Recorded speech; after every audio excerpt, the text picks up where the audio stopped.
과연 이 시는 나에게 무엇이었는가? 지치고 힘들 때 내가 숨 쉴 수 있는 어떤 공간이었다.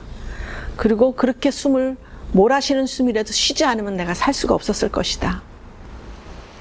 나에게 시는 숨빗소리다.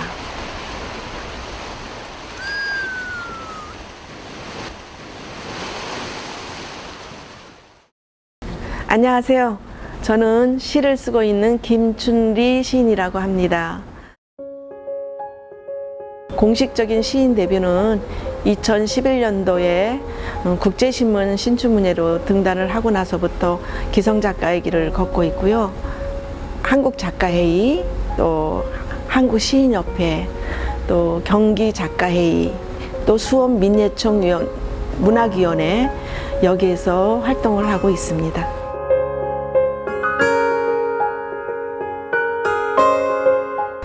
중학교 다녔을 때였던 것 같아요. 집은 가난하고 놀 데도 없고 친구도 많지 않고 그랬을 적에 저는 학교에 있는 도서관에 가서 살았어요. 그러니까 도서관에 가면 책 냄새도 너무 좋았고 책이 너무 많으니까 막 욕심이 나는 거예요. 내가 저거 다 읽어야지. 하루도 빼놓지 않고 갔었어요. 300~400권 정도의 책을 읽었어요. 그냥 무조건 읽었어요. 막 알아서 읽은 건 아니고. 내가 시인이 되겠다 이런 생각은 많지 않았어요. 그런데 이제 나이가 돼서 결혼하고 아기 낳고 까마득히 잊어먹고 있다가 우리나라에 이 천리안이라는 인터넷이 막 생기면서 사람들이 그 카페나 이런 데로 이제 몰려들기 시작했어요. 그래서 이제 수필 같은 거, 생활일기 같은 거 써갖고 올리면 사람들이 댓글이 막 20개, 30개씩 달리면서 너무 좋아하고 너무 아름답다, 좋다 막 이러면서 그러다 보니까 용기가 생겨서 자꾸 쓰게 됐죠. 제일 먼저 상 탔던 게 동서커피 문학상이라고 지금도 있어요. 거기에서 우수상을 탔던 게 처음 내가 상을 접했던 것 같아요. 그러니까 용기가 생기잖아요. 아, 쓰면 이렇게 뭔가 결실이 있구나. 그래서 이제 사회활동하면서 시를 쓰면서 이렇게 해서 2011년도에 신춘문예 6번째 만에 등단을 하게 됐어요.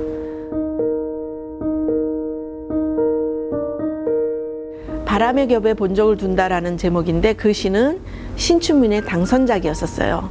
약간 서정성이 있는 바람, 구름, 꽃 이런 생명체 있는 것들, 나무 이런 것들을 중심으로 제목도 좋고 아주 시가 너무 제가 사랑하는 시고 너무 좋아하는 시여서 그 제목을 달고서 시를 썼고요.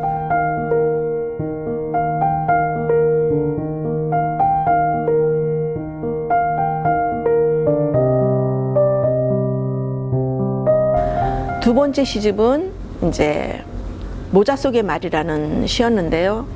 제가 그때 한창 여행 붐이 있어서 여행을 많이 갔었어요. 주로 무대가 스페인하고 그다음에 모스크바, 이르크츠크 하는 그런 러시아에 관심이 있어서 여행을 각각 한 15일씩쯤 이렇게 여행을 하고 나서 거기에서 받은 영감 또 모티브 이런 것들이 거의 시 속에 많이 들어가 있어요.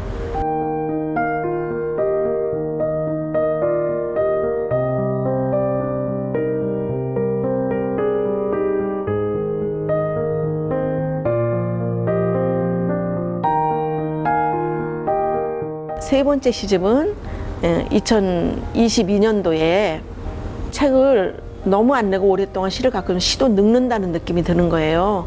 쇠퇴하고 좀. 그래서 그때 당시에 이제 그 시집을 내게 됐어요. 그래서 제목은 평면과 큐브라는 제목으로 현대 시의 라인에서 시집을 내게 됐죠. 사실은 평면과 큐브라는 것이 우리가 생각할 때는 뭔가 이게 무슨 수학적인 뭔가 그게 아니라 바다의 모래사장과 파도를 말했던 것이에요. 제가 구롭도라는 데를 가서 갈라파고스 한국에 거기 가서 우연하게 갔다가 1박 2일 여행했는데 파도가 나빠서 배가 안 들어왔어요.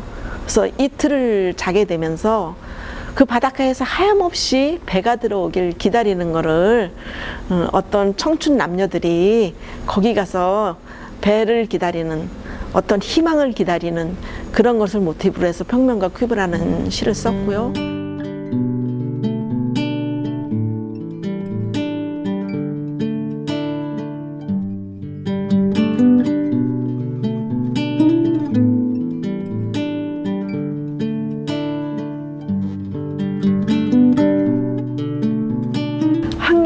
작가님을 좀 잘 아는 지인이에요.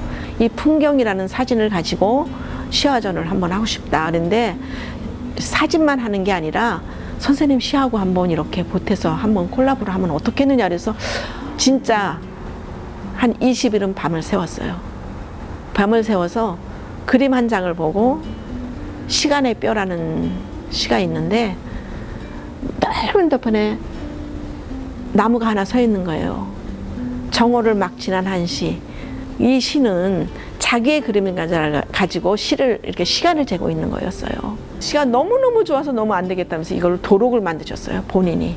사진하고 그렇게 해서 그 책이 나오게 된 배경이에요. 그리고 수없이 저한테 감사 인사를 하셨습니다. 그래서 초대받아서 사진 작가들하고 그 사진에 대해서도 설명을 하고 저는 이 사진을 보고서 이런 느낌을 가지고 시를 썼다라는 것을 설명하고 이렇게 하는 시간을 갖게 됐죠.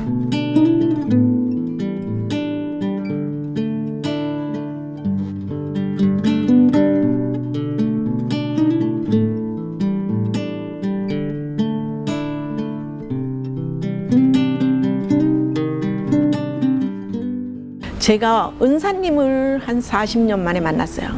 오산에 계시는 조석구 시인이라고 선생님이 총각 때 국어 선생님으로 잠깐 계셨을 적에 그 시에 대한 사랑과 열정이 엄청 많이 있었을 때거든요.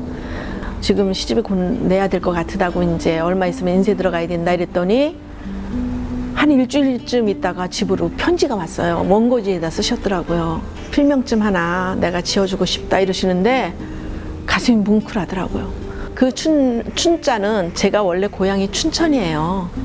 그래서 춘천에서 어려서 자라고 컸고 이랬기 때문에 이 춘천에 춘자를 넣고 꽃동네처럼 마을리자를 넣어서 봄동네라는 뜻으로 춘리라는 이름을 지어주셨어요.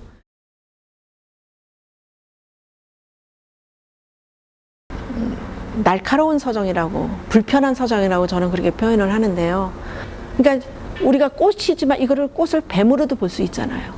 우리가 나무에 꽃이 피어요. 그죠? 매화 같은 건 주로 나무에 피죠. 저는 그거를 고통이라고 생각해요. 상처라고 생각을 해요. 상처는 그 가운데서 삐집고 나온 것이 꽃이라고 생각하거든요. 이 상처는 과연 뭐냐? 내 마음속에, 내 속에 있는 어떤 상처에 관한 것, 아니면 누구에 대한 상처에 관한 것, 이런 것들을 꽃에다 비교해서 쓰게 되죠.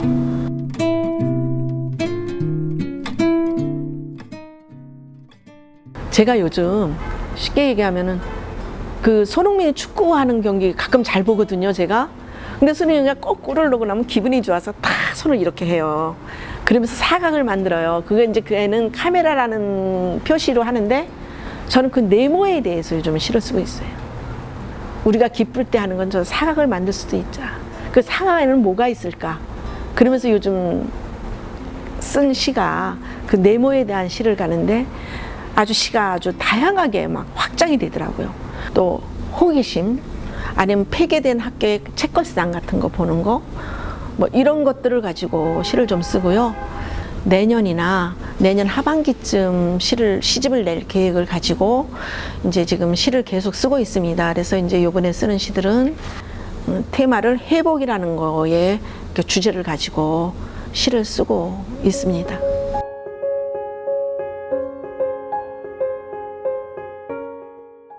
보통 사람들은 시를 보면 딱 그냥 이렇게 쑥 읽고 내려가요. 맨 처음엔 그렇죠.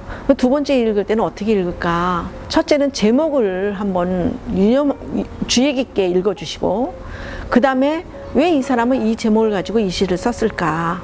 그래서 시를 읽어보면서 맨 처음에 중요한 단어라고 생각하는데 동그라미 이렇게 쳐가면서 연필로 맨 처음에 이거는 무슨 뜻이지?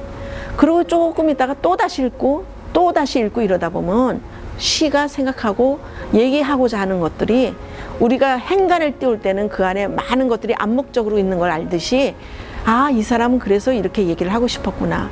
우리가 시를 촘촘하게 설명하면 시에서는 가장 나쁜 습관이 설명하는 거예요. 시는 설명이 아닙니다. 시는 어떤 그 문장이나 이런 거를 통해서 새로운 상상력과 시는 누구든지 똑같은 시를 가지고 다 사람들이 다르게 생각할 수 있어요. 나는 그래서 제가 이걸 이렇게 읽기를 강요하는 것이 아니라 각자가 느끼는 대로 읽는 것이 시라고 생각을 하거든요. 대신에 다시 한 번 읽고 한 번으로 끝나지 말고 또 한 번 읽고 또 한 번 읽었을 때 그 다음에 진짜 전율이 올라오는 소름이 끼치는 그런 경험을 하실 수 있다고 생각합니다.